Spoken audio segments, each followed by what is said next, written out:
So the format of the evening is going to be as follows. Each speaker will be asked to make opening remarks of up to 4 minutes. We will then go on to some questions that involve the whole panel, and then we will take questions from the floor. And finally, Fiona Bickley, who is Vice Chair of the London Community Foundation, will come up and help me do the summing up. So lastly, to say this is being live streamed by Conduit Club. And so there's the audience in the room, and then there's about 50 to 100 people who will be watching remotely. So firstly, if I can turn to you, Jon. As head of the Youth Endowment Fund, you have been following the evidence and looking into what works and what doesn't work when it comes to reducing youth violence. Can you give us a very brief summary of what the evidence shows does and doesn't work? Thanks, David. And hello, everyone. It's nice to see so many people who really care about something that really matters. And it's an honour to be amongst this panel. And huge credit to you, David, and to everyone at the Standard for this. I don't need to tell you there's a serious problem. We did the biggest survey of teenagers and violence in England and Wales. We surveyed 9,000 teenagers last year. 1 in 13 teenage girls told us that they'd experienced sexual assault in the last year. We surveyed about 7,500 secondary school teachers, and 1 in 6 said there'd been an episode of sexual assault in the school in the last term. That's enough, isn't it? I mean, that's enough to say it's time to do something about it. And I think there's normally 3 reasons why people don't do anything about things. One is they don't know what to do. And if they're doing the job right, they should ask questions like, is there actually good evidence that this will actually work? Because there's a lot of stuff that gets done that sounds wonderful and moves crowds of people and moves me, but it doesn't actually help children. It just sounds good to adults, and adults give money to it, and it doesn't help the children. So it's right to ask the question. But the evidence for what the Standard are doing here is really good. We know from 16 really good evaluations, and in my world, 16 is quite a big number, like really good evaluations, that if we can actually get people in to spend time with our children, boys and girls, to talk about healthy relationships, to talk about the telltale signs that actually you might be being mistreated, you might be being abused, you might be at risk of violence, or that your mate might be about to do something like that, and what you say and what you do, as well as much broader things, it can not just make a difference, it can reduce levels of violence by 15 to 20%. Like in my world, that's a big change. You know, we're talking up there about thousands of individual teenage children who didn't experience sexual assault if a program like that happens. There's a second reason why stuff like this doesn't happen. It's because it's really expensive. So I think it's reasonable for people to say, look, we've got to raise the money, maybe we can't find the money. This isn't one of those things. If we wanted to give every child in year 9, that means every child by the time they leave school, access to a program like this. What percentage of the DFE's, Department for Education's budget, do you think that would cost? 2%? 1%? About 0.02%. We're talking about £20 million. That is not a lot of money. So that's not a good reason for this not to happen. So why is it not happening? A linked question I wrestle with is, why is there not more evidence on all the other stuff that might help our girls and women? I think it's because we just haven't cared enough, if I'm really honest. I think we haven't cared enough about this issue. When the Youth Endowment Fund was set up, there was an expectation we would focus on serious violence, and that didn't include sexual violence. That's ridiculous. That's just ridiculous. And so we refused. And so we focused on all of it, because that's what violence is. That's ridiculous. But I think that gets to an underlying problem that we just have not cared consistently enough about this problem. We know some, not all, but we know enough about what works. We can afford to do it, It's time to do something about it. And I hugely applaud the Standard and everyone here for being part of the solution. And we need many, many more people doing more of what works. So thank you, David, and thank you, everyone, very much.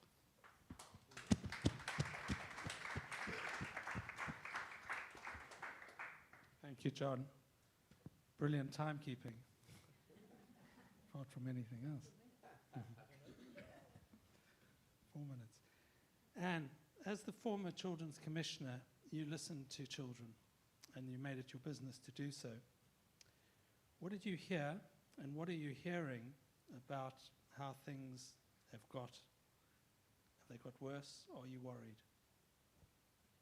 Well, I've got to join John to say well done for doing this campaign. It's fantastic that you're doing it, and I've always admired your campaigns in the past and really pleased that you're focusing on this, because we have to carry on forcing this issue in front of people to talk about and to do something about, because often for people some of these issues are not easy for everyone to deal with, but it's our responsibility to do so.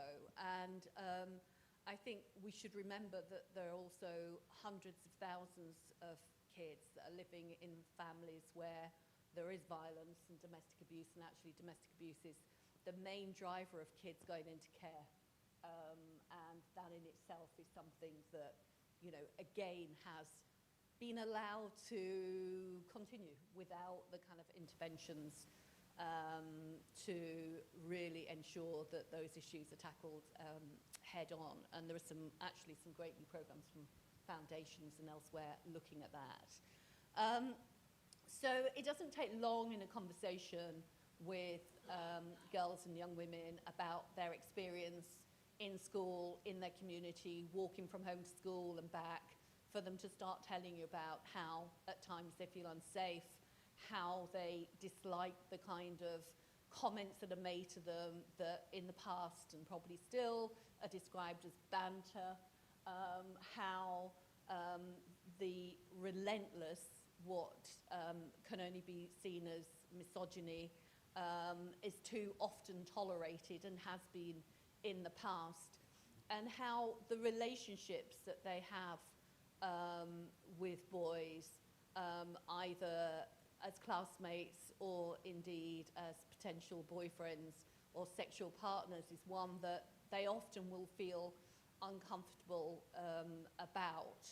And when you ask them specifically about, what that means, they will talk often about the kind of language that boys have picked up from influences like Andrew Tate, who I think I said in the article, the terrifying thing was not only, of course, the language that has been used, but the speed it took hold, and the fact that so many boys and indeed young men and parents thought it was okay.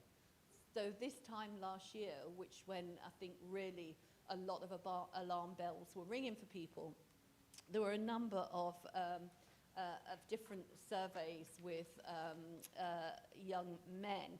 And I've got to say that in terms of 16 to 24-year-olds, 45% said they had a positive view of them, only 1% of women.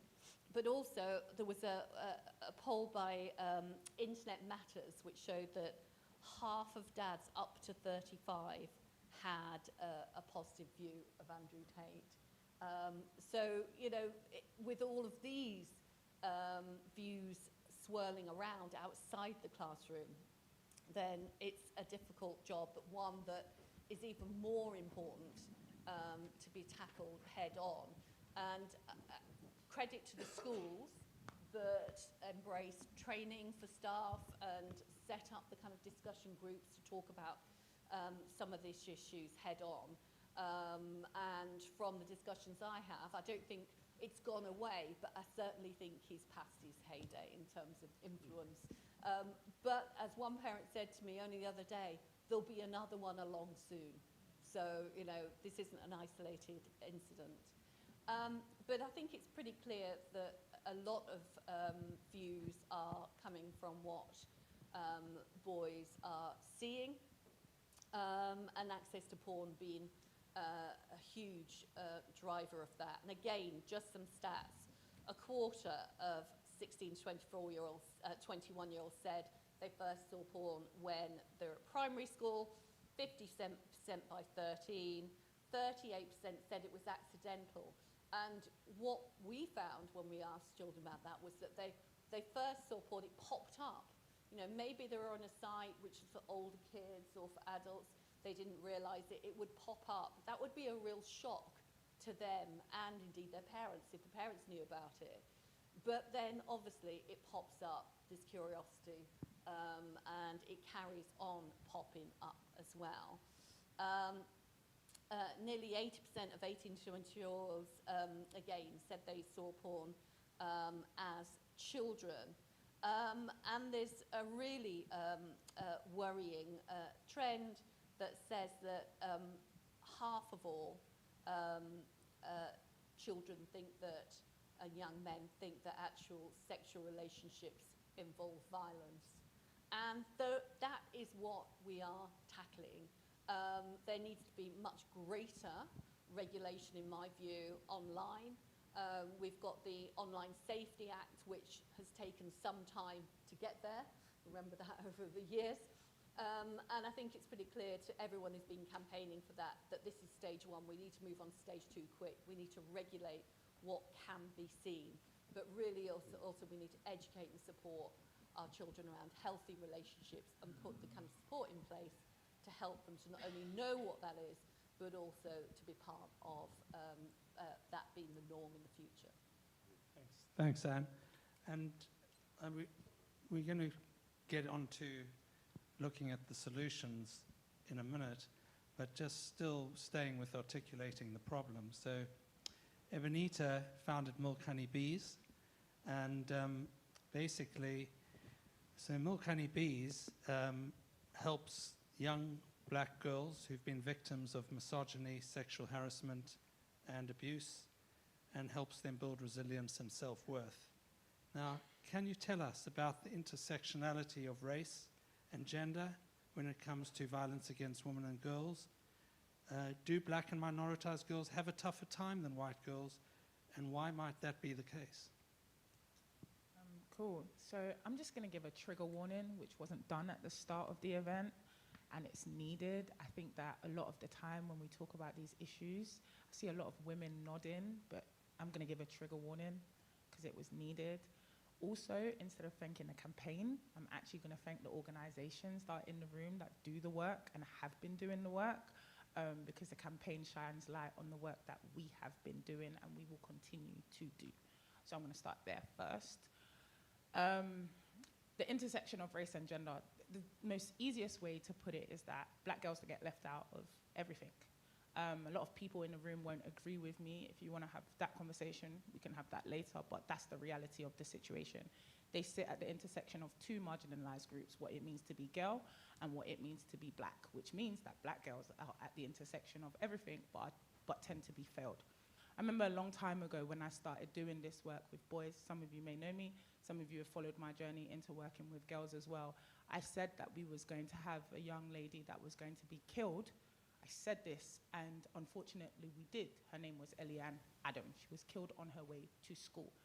There was so much discourse around her incident, around was it femicide, was it knife crime? Some people wanted to argue with me on social media when I said it was both, which means that black girls can live at the intersection of what it means to be knife crime and what femicide is. I think that with this issue, understanding the experiences of black girls comes directly from understanding black girls, and the only people that can tell you their experiences are black girls.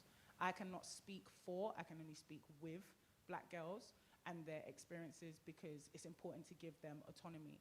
A lot of the time they're left out of these conversations. When you think about the scope of youth violence and all the data that is collected, you don't see black girls there. When you think about all the data that has been mentioned on this, if I was to pick apart that data, I could tell you that the amount of black girls is probably slim to none. And I know this because I'm the only one here that can't give you statistics in London about the experiences of black girls and violence. Do you know why I can't give you statistics? Because they're not looked at. So I'm not going to come up here and tell you that 60% of them said this or 40% of them said that, because they don't, because there's no data, because Milk Honey Bees has been collecting this data, and we will be releasing a report. But what I'm not going to do is I'm not going to act like black girls don't have a tougher time than white girls, because they do. They do, because, like I said at the start, they live at the intersection of what it means to be black and what it means to be girl.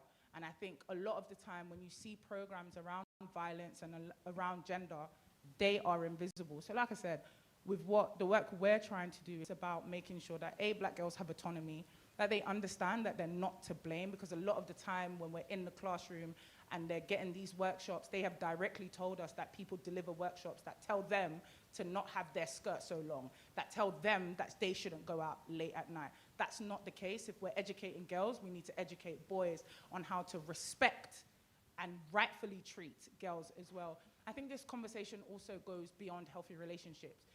It starts with a healthy relationship with self, but it also goes beyond the conversation and delivering healthy relationship workshops, because let me tell you something, the kids are tired of them. And they will tell you actively. We did this last week. What we need to start talking to young people about, specifically girls, is how they take care of themselves. What does identity mean to them? What success looks like? What autonomy looks like? But also in relation to self, when you do enter a relationship, what are the signs that you need to take to look after yourself, others, and everybody else around? Because a lot of the time when we focus on healthy relationships, it makes girls seem like they are at fault. And then when we look at this intersection, it further makes black girls feel like they are at fault. I'm just gonna stop there. Yeah. But yeah, that's it.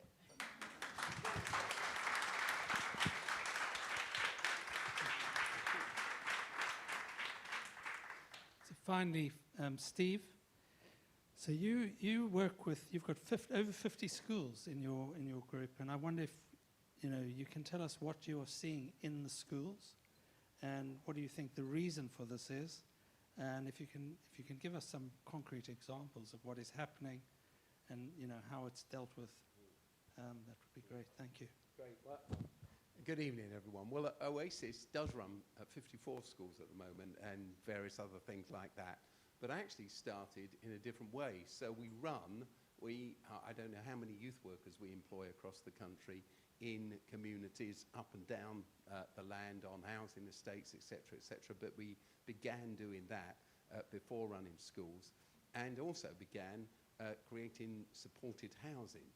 So we work to create opportunity for young people. Started with girls, but now girls and boys, care leavers, kids that have been out on the street, not seen, not heard, all of that stuff. So what I would say about schools is this, that if a child spends as much time as they possibly can in a school in a year, if they show up every day at school and never late and are never ill and come to every breakfast club and go to every after-school club and then show up for the clubs in the summer holidays, a child still spends under, if you add it all up, under 20% of their time in school in the year. It's about 18% if you add all that stuff up. So the question is, what's going on for them elsewhere? The focus often falls on schools, and schools have got a whole piece to do around this. I'm not ducking that. What I'm saying, though, is that where are they in the evenings? There is no youth service to speak of. When kids, I've just spent the afternoon on a really tough estate in South London. I went there because I also happened to be a vicar, and I did a funeral of a friend of mine who's one of the original came on the Windrush. She was 96, Pearl, and I took her funeral. It was a huge funeral, and then we went up for the kind of after reception onto a tough estate. This was the middle of the afternoon. I've come straight from there. The police the kids were out of school. The police were prowling. There's nothing to do there. There's nothing going on. I asked if there was a youth club. There's not a youth club. I asked what facilities there were. There didn't seem to be any. I took a walk round the estate on my own. I just decided to do that. The walkways were barren. etc., etc. So what we have to do is understand, I think, that this is a societal issue, not just a school issue. It's a societal issue, and that what happens amongst kids, teenagers, children, is reflective of much more that's going on in society. And one last thing, because I'm sure I'm coming up for 4 minutes, it's this, that Anne has talked about Andrew Tate, but you know, I would say this, because we've stripped out youth clubs, because we've stripped out relationships, it's not just doing a session in a class, it's having a relationship with an adult that you respect, a role model that you want to be like, relational.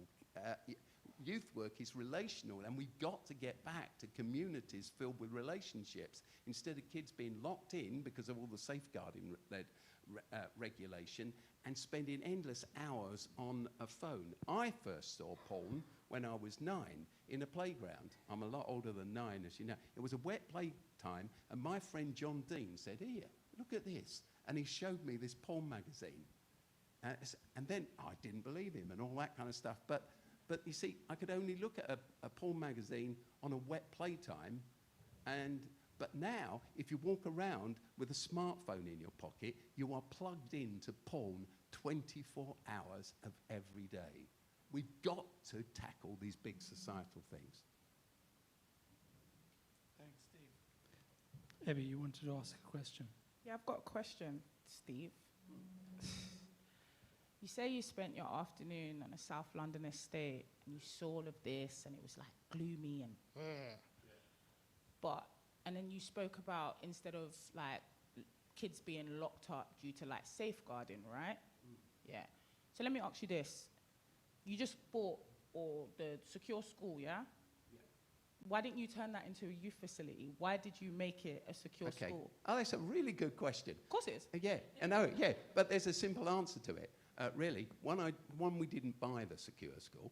No, I worked since 2010 to 2024 to get this thing open as an alternative to Feltham or something like that, which is brutalising of children, and we call it Oasis Restore because it's about restoration after everything's gone wrong.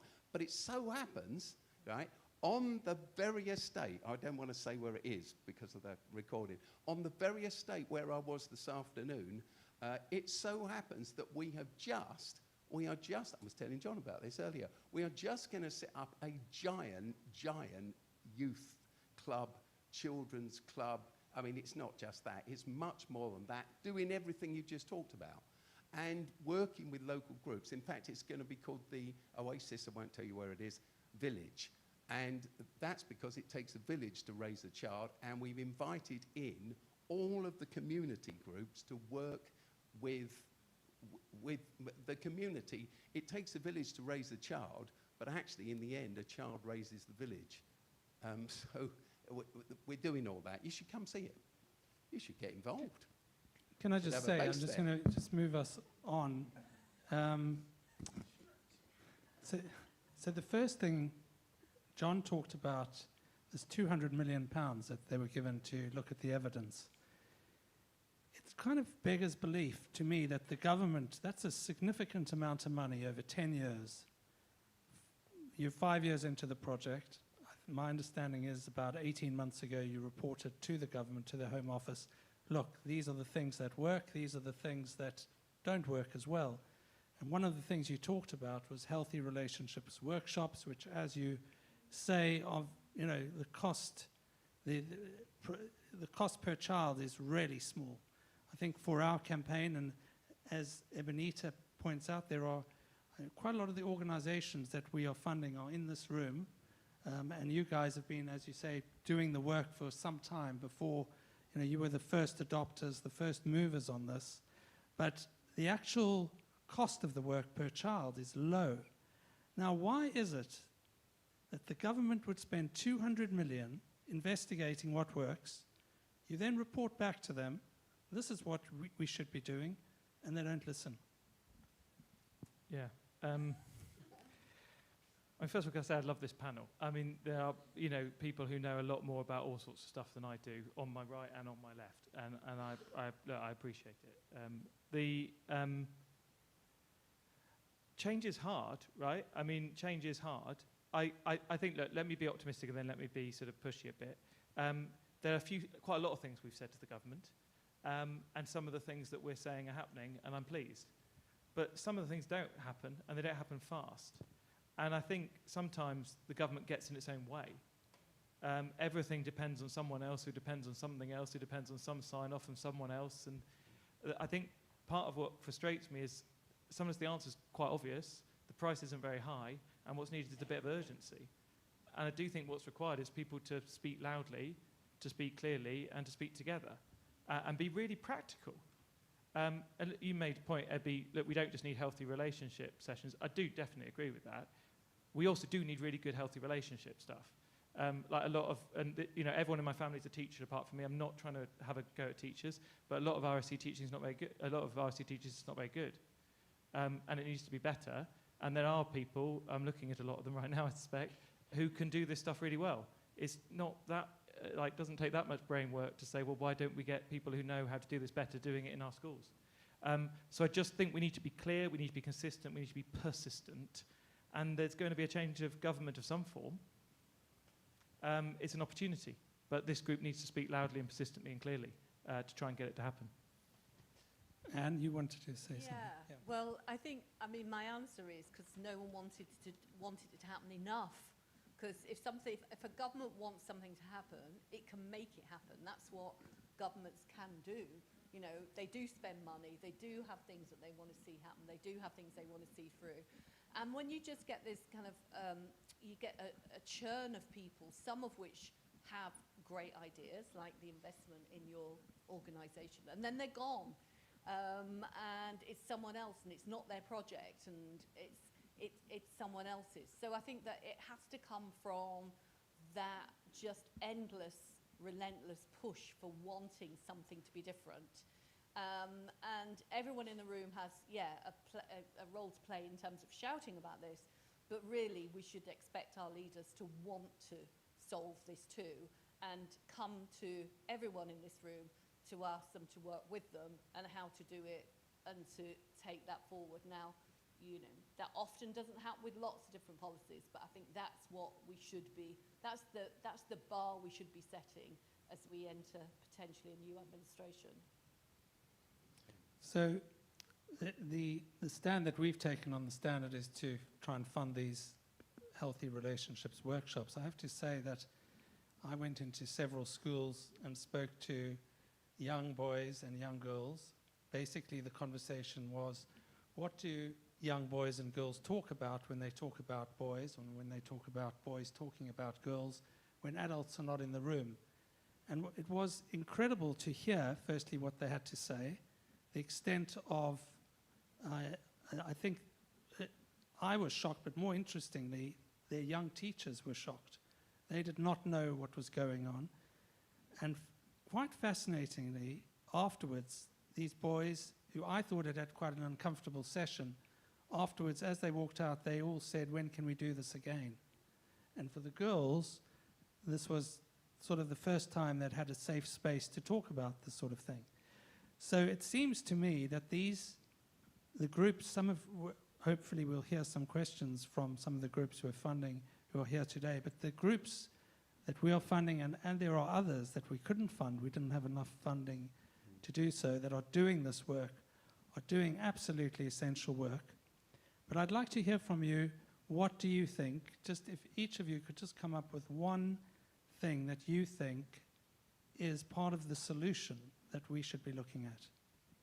Starting with you, Steve. Well, I think, you know, building on all of this, I genuinely think that a big thing to push for, we're always told there's not going to be enough money. If Labour get in there, you know, they're going to be hamstrung for cash, etc., etc. I think in this country, what we have never done is understand the power of the community. So you can go all the way back to Beveridge setting up the NHS, or you can look at Michael Marmot's reports in 2010 and 2020, etc. All of those reports say involve the local community in the life of the local community. Because you went into a school and you did all of that. Schools are understaffed, and we stick all this on teachers all the time, and the kids say, come back and do it again. People want relationships. Kids want relationships. They want to be able to talk. And there's a huge power in our communities. I think it takes a village to raise a child, as I should say. And one of the things I push for constantly, Anna knows this because we work quite closely together in lots of ways, is get not amateurs involved, lovers of this stuff, instead of just the statutory agencies with a tick box of what you're supposed to teach. Create relationship. And I think that we can and should do that in our society, and it isn't half as expensive as some of these other policies might be. What do you think, Anne? Okay, so I'm going to the more expensive end, spending more money. So I think we need to really seriously invest in early years and early childhood, and really seriously invest in building an infrastructure back in for local communities that's near to where you live, which has people that run it, that actually live in your local area and that you know and trust and can turn to whatever you want to talk about. There's places in the local community that you know is going to be a great place for kids, and much broader than that, a safe place with lots of positive activities and influences and the like, that real place-based stuff. And I remember when years ago I went to Scandinavia, and my eyes were on stilts when I saw some of their stuff in their, on their housing estates. There were like beacons of lights and laughter and things going on. And a lot of that was actually came to our country when we had children's centres, which are there to be rebuilt, in my view. And if we can do them in and around schools, that's a pragmatic way of it costing less. But however you do it, places near to home that people can trust, with people that you can actually turn to for advice and help, but also have some say over. So it's not just professionals coming in to tell you what's right and wrong in the world, but it's your place, and you can shape it and help deliver it however you want it. So I shouldn't come across it, but you see, that's, of course, early start is great, early intervention, early relationships is great, but we have to involve local people and find out ways to do that. It is cheaper, you get more bang for your buck. Are you talking about local youth I'm talking clubs about or early I'm talking about Sure Start, I'm talking about working with young parents, I'm talking about working with primary school kids, clubs after school. Kids are on the street, they're bored stiff.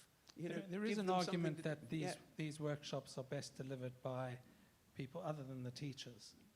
Yeah. That more connect to the young people. And relationships. If you're playing football with someone, if you're learning to play the guitar with someone, etc., you'll learn about, you're with a role model. You're with somebody that's you want to be like. All of that's important. So funding of endless grassroots community groups, faith groups, local charities, and engaging them in this big thing rather than leaving them on the sidelines while a bunch of professionals try to fix it, it seems to me to be the best way forward and the cheapest way forward for all of this.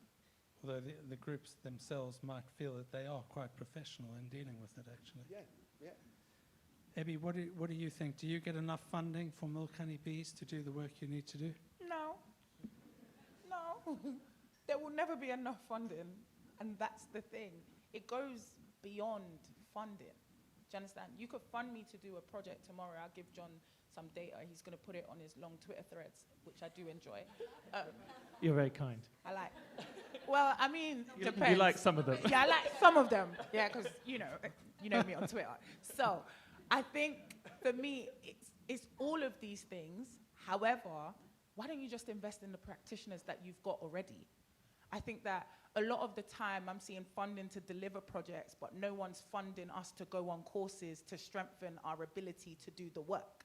I'm seeing funding to deliver, but I'm never seeing funding that educates or helps practitioners like myself go out there and train in, for example, learning the guitar so that I can teach somebody else to learn how to play the guitar.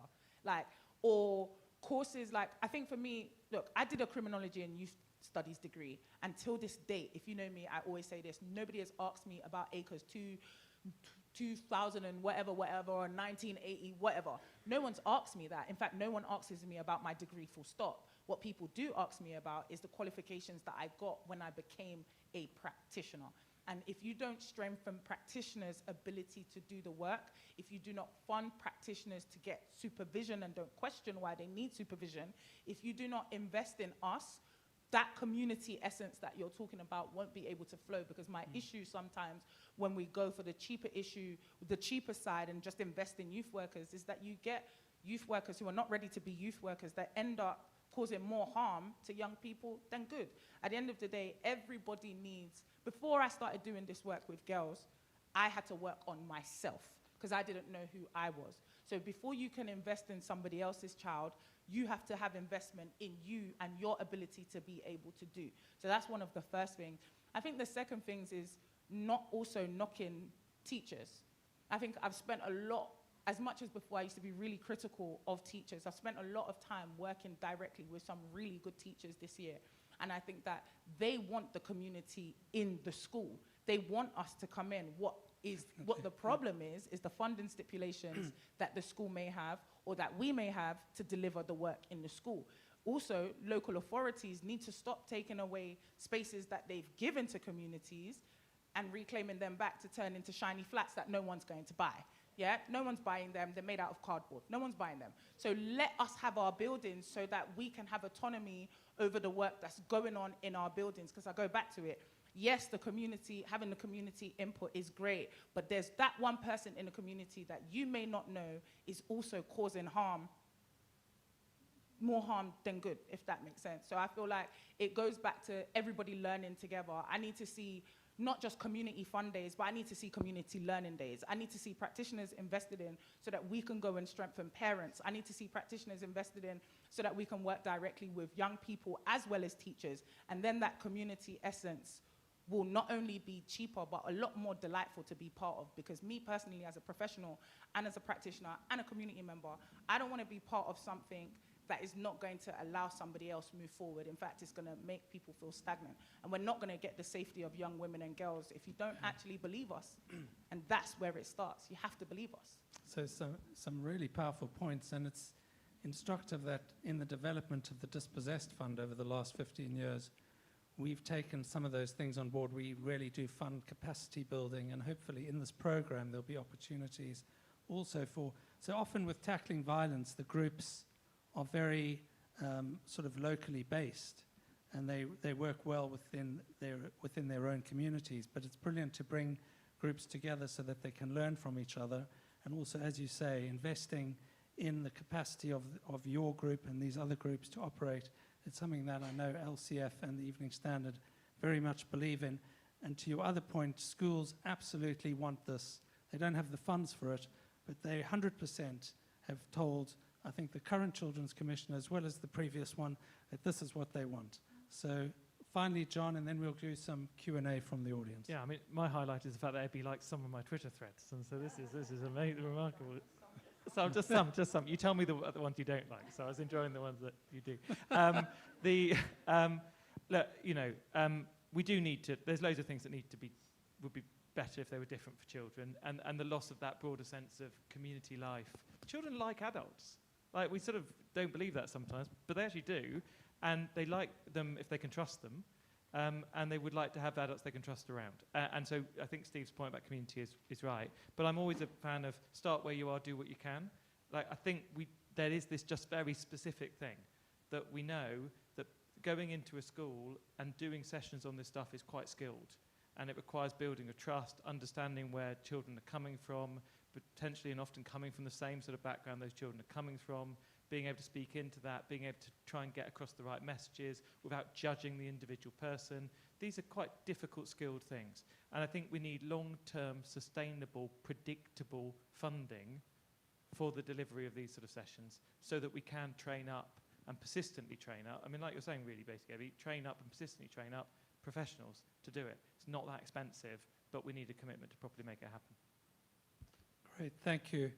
I'm going to turn to you, the audience. If you have any questions, I will hand this out and then... Good evening. I am something of a gate crasher, so I'm not funded in any way. My question is a funny question because I have a job that requires me, that requires people to commit offences. It makes me uncomfortable. My job requires youth to come to court having committed an offence. And often I feel awful about having a job like that. I don't want the youth to come to court. So, my question to you, is there a role for the law, for the criminal justice system in all of this?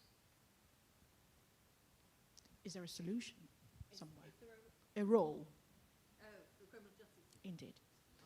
I would say to that, just to kick off, I'd say yes, because Oasis has just taken on this thing that we had to fight for a change in law for, Oasis Restore. It's therapeutic. The problem is, all these stats that we've been hearing, you know, if you, kids come into court, the court you're at, they, a huge number of them, almost half of them, come from looked after backgrounds. A huge number of them come from backgrounds where they've not known their father or their father has been brutal. A huge number of them come from backgrounds where they're neurodiverse and they don't learn in the same way as a typical learner, etc. And so, and what we do is we lock kids up and punish them for being who they are, not realizing that all behavior is communication, and you can't deal with the behavior unless you deal with the drivers behind it. So what the legal system can do is push for a different way of working. Instead of trying to fix kids, we need to be fixing the system. And I think that all these contributions about how we change the system. What's your job? Just briefly. Are you a yacht worker? You work in a youth offending team, or? No, I'm not. I'm a lawyer. Okay, a lawyer. I see. I mean, if your question is, do we need to have your job? I want to put myself out of a job Yeah. in regards to the youth. Yeah. Just focus on the adults. Don't want no youth in the courts. Yeah. Look, start where you are, do what you can. We're unlikely to see a world in which there are not serious violent acts committed, if we're really honest with ourselves. Okay. We're going to need to have courts. We're going to need to have prisons. I can't imagine a world in which we don't. If I'm really straight with you, I'm very With the happy if you youths? take a different view. With the young ones? I think there will be cases. Yeah, I do. I mean, look, I don't want to get into too many individual cases, but if we look at some of the individual cases, I think it's very hard to believe that there doesn't need to be a system where someone loses their liberty. How that's done, I mean, if you go in to visit any of our youth offending institutes, then it's not okay what's going on in them. An average child in a YOI is assaulted on average every 6 months. That's unforgivable. Like, so the level of violence inside the secure estate for children is unacceptable. So I want to reform what happens in the secure estate, but I can't imagine a world without the secure estate. However, why don't we just try and get in earlier? Like, that's the obvious thing, isn't it? And we are bad, I think, in this country at actually identifying the children who desperately need help and getting it to them. And again, it's not, some of this is not rocket science. People often know who those children are, and we need to try and get support to them much better. I can give a bit more of an answer to that question. I work within the youth justice system, and I sat on Charlie Taylor's report into the youth justice system. The only thing in that report that has come to fruition is the Oasis Restore School. Everything else involved remodelling the youth justice system in a way to make it child-focused and focused on the needs of the child rather than punitive. It is the most beautiful blueprint. It is absolutely fantastic. It's sitting there in a drawer. Gove and Cameron both said yes. 3 days later, Brexit happened. That blueprint is there, and everyone who should have been involved in the construction of it was involved. And it is an absolute tragedy it hasn't happened, and I don't want to give up hope that it will. It's Mary, who's on the panel of the Dispossessed Fund, I'm proud to say. Hi, my name is Talia Kenze. I'm the founder and chief executive of one of the grantees, Youth Realities. We're one of the only specialist services for young people aged 11 and 25 who experience abuse in their intimate relationships. I have so many questions and so many points, but I'm just going to kind of feed back to what you just said, Jon. Firstly, majority of people live completely police and prison-free lives. They do, and there's a reason for that. Ebby's touched on some of the marginalizations already, so I won't repeat there, but I think firstly, we do have to hold hope that it is possible that we can live without a criminal legal system that has already been shared, is perpetually causing more and more harm and violence, and has so many repercussions, not only just on the individual, but also their families, their communities, the money lost going into that system. Sorry, can you hear me? Brilliant. Money lost investing into systems like policing and prisons that could be reinvested into building community spaces. And I don't believe in cheap options. I don't think it is a cheap option. Domestic abuse costs about £72 billion a year. We cannot solve that with hundreds of thousands. It's a £1 billion problem. We need a £1 billion solution. And I think people need to put their money where their mouth is. So my question is, what should that transformation look like? Because I do believe in a world where we can live without policing and prison of children, especially if we start there. Wider abolition conversation is separate. If we start with children, I do believe that we can live in a world without policing and prisons for children. So what does the panel think we should do to resolve that? So if you look in some Scandinavian countries, I mean, obviously the numbers of kids in prison has gone down. Everyone's very pleased about that, but it's still huge compared to some Scandinavian countries. Exactly. So if you take a cluster of 5 Scandinavian countries, I can't remember exactly, but together they were 13 kids. Hardly ever goes above 5 in any one country. In Iceland, last time I looked, it was 1, and the child still went to school, but it had someone went with them. And it's a completely different mindset and a completely different way of working with kids struggling to prevent those problems escalating, a welfare approach to issues when they arise. In terms of courts, I think there's lots we can do about problem solving, panels where we actually get to the root causes of what's going on. So I think it's a completely different state of mind. The fact that we've got now down to, I can't remember how many, there's about 250 500. children that are in, well, not, some are on remand, aren't they? Yeah, well, there's so- about 550 So don't into put that. kids on Yeah. remand into prisons either. I think makes it near impossible, because we're talking about a small group of children now, but it will take a serious, someone with an amount of nerve to do it, but I do think it's part of the reset in our social support for children and families that is possible, and we should go and look there. Also pre-secure, they have pre-secure in lots of Scandinavian countries, so there's places where you can have interventions that aren't, that don't take away your liberty. Ebby, do you want to jump in? Yeah, it's interesting. How we got to the secure state, I don't know. I thought this was about young women and girls, but hey, this always happens. So I'm going to go with what Mary said. Pull out the report, maybe put Oasis Restore back. That's my idea.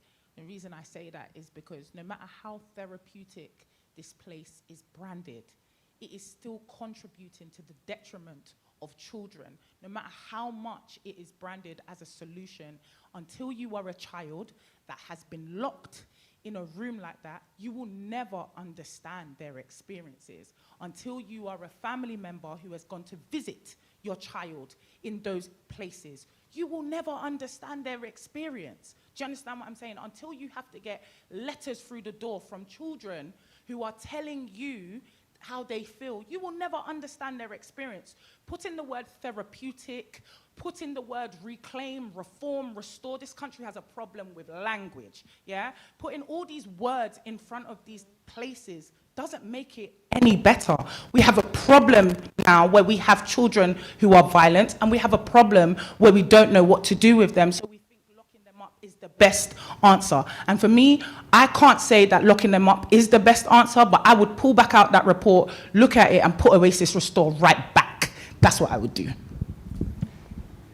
So, like, a couple of thoughts. I'm much more sympathetic to what Steve's trying to do, but and Evie says I would be. You can't visit, with the exception, I think, of actually one. I think that what's being done in Bridgend is really quite different, but it's quite hard to visit the secure estate and for children and not feel sick. Like, we have to do much better. I think the thing that troubles me is we just don't think enough about these children, full stop. So we have brought down the numbers, but we've increased the numbers being in places that councils are hiring with no provision, no care, where children are then exploited. We've just let some children become invisible, and the overlap with race is significant here. And I think we have to be much more serious about the places that actually try to serve children's needs. We don't talk enough about the good work that's often done by youth justice services. We don't talk enough about the good work that can be done by alternative provision. We don't talk enough about children's services. Like, these should be the prime things that we as a country are talking about way more. But I often meet political leaders and civil servants who don't know what those things are. John, so we've got to be much more serious about meeting these children's needs and not forget about them. Can we bring it back to this subject, violence against women and girls in educational or neighbourhood settings? Obviously, this is a broader subject, and how we handle children in pupil referral units or some of the worst places. And this new initiative might be a huge improvement on all that, but I think it's a slightly different subject. So I think there's some question at the back. Hi everyone, I'm Deborah. I work with Action Break Silence. We're a charity that also works with ending violence against women and girls through doing empowerment through self-defense workshops in schools. So my question is, you were talking about how young people aren't recognized for what they've gone through and things like that. But my question is, why hasn't the Department of Education maybe introduced Ending Violence Against Women and Girls Forum, where you bring in people that are experienced in understanding violence and abuse against women and girls, and they're the ones actually having the conversations or putting into the education system, like PSHE lessons, for example. They talk about sex and relationship educations. Why haven't they fitted in a section or a curriculum in PSHE where they talk about violence and abuse against women and girls? So why haven't the DFE tackled this properly? Do you want me to go? Yeah, I can start. go for it, Evie. Hi. To answer your question, I very much asked that question. I feel like it could be a cost thing, but towards this side, John will definitely tell you how much it costs. So that's part. But what I do know on a more positive is that Agenda Alliance are at the moment campaigning for a Young Women and Girls Secretary of State, I believe. I'm not really good with language like that, but I believe they are campaigning for that at the moment. Now, I see someone saying yes, so yeah. So now, obviously that's now. Why hasn't it been done? I don't know. Like I said, John may have the answer, but I think that what I want to say about PHSC is that not enough of it feels like PHSC anymore. It feels so prescribed to children and young people that they can even tell you what's coming next. Like, I've spent so much time in schools recently where, we'll be talking to them about, for example, racism, and they'll be like, oh, we did this in PHSC, and it's like, oh, yeah, my, white teacher taught me about it for, 20 minutes, and I'm like, oh, okay. And that's the silence that we get. And it's like, oh, we learned about domestic violence today. My male teacher spoke to me about ending abuse against women, but told me that my skirt is too short. So, yeah, do you get what I mean? It's like, this is where it goes back to teachers need to go back to being teachers and not being the caregivers in schools, and allow the people that can do the work come into the schools and actually do the work in terms of that forum. But I go back to Agenda Alliance's thing. It should have been done sooner. I think they've been campaigning for it for a long time. Okay. But for me, right now, in terms of looking forward, it would be the start of seeing a lot more intersectionality where the government is concerned, especially for the DFE as well. So I hope that answers your question. Yes, it does. I also had one quick question to add on to that.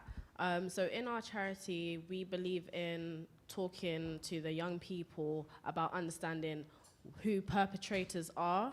And I wanted to ask, why hasn't it been included in some sort of way where parents and teachers have a talk with their children and young people, or even youth workers, about perpetrators aren't always strangers. More time, it's people that are people we know around us.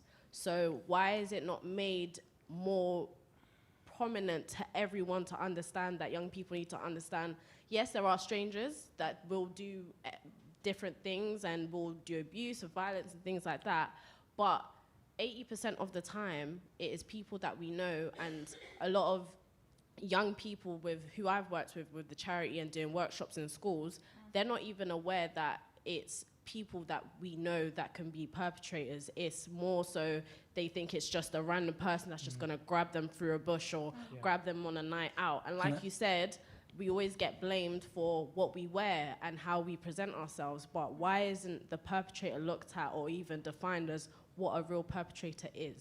So I can only speak for the work that, you know what, I'm going to say it. I can only speak for the work that Milk Honeybees and Juvenis do currently. But what I do know for what we're doing is that, like you said, a perpetrator can be anyone. It can look like anyone, and predominantly the most closest to you. I think there's an element, though, of understanding that there's a thin line between victimhood and perpetration. And I think that it's also about young people knowing how to identify what victims are as well as what perpetrators are. I think that it's not about placing blame on perpetrators, but encouraging young people to feel more confident to explore what a perpetrator could look like and comfortable to explore what the experience of victimization could look like. I also think that for all the people that have been funded, just add it to your workshop kind of thing.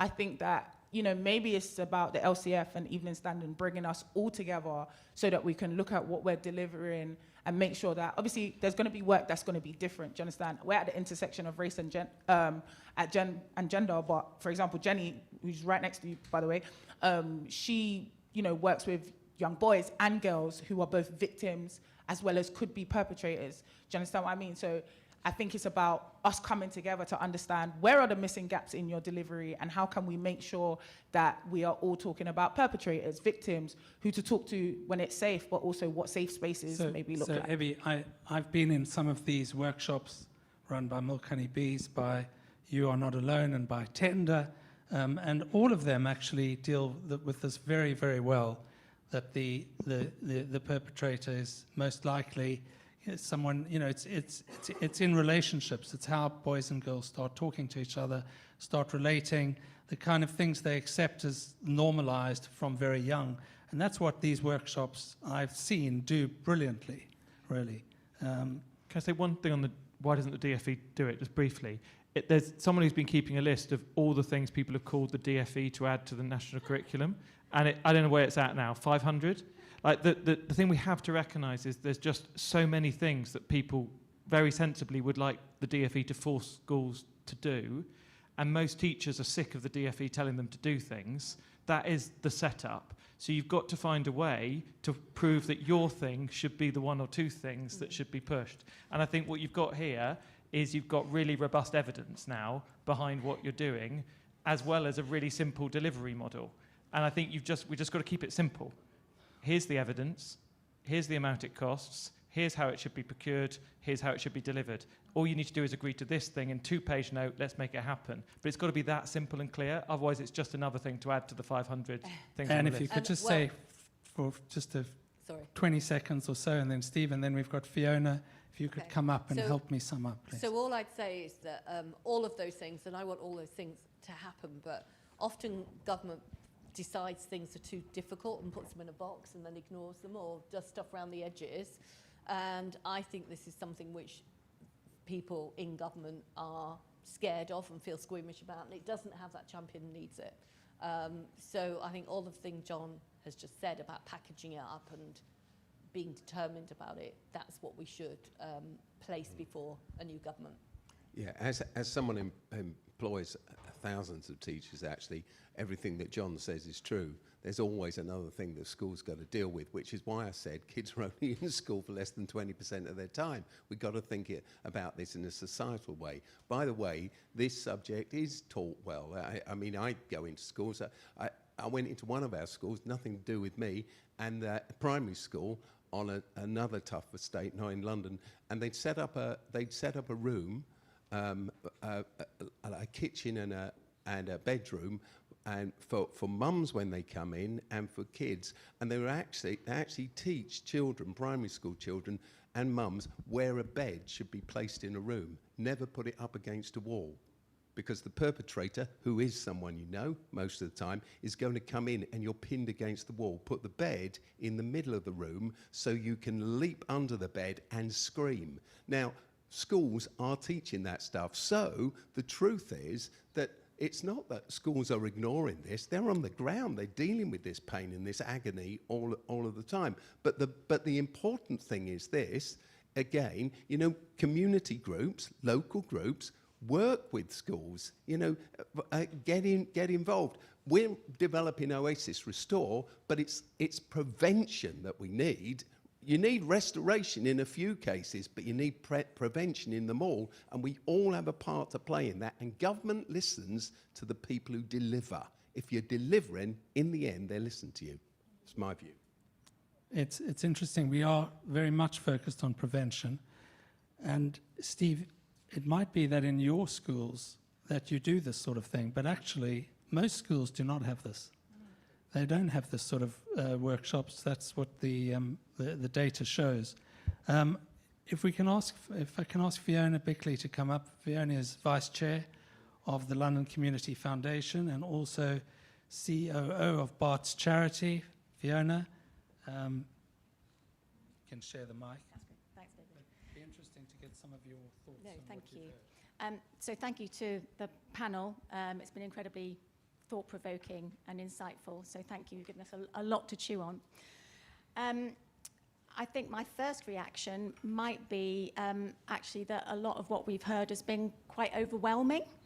We started out with some very striking statistics about the impact of misogyny and violence on our young women, and the impact that that's having on young lives, individual lives, families, communities and society as a whole. And we've heard about the failure of, or challenges for the education system, perhaps the failure of the criminal justice system, and then also the power of the internet and social media as a driving force in this issue. And those are huge influences, and how can we do anything? But I was very struck by what Jon said about, you know, start where you are, do what you can. And I think obviously we're all here because we want to do something, and indeed we have to do something, and that's why we're harnessing that energy, and that's why we're supporting the Show Respect campaign.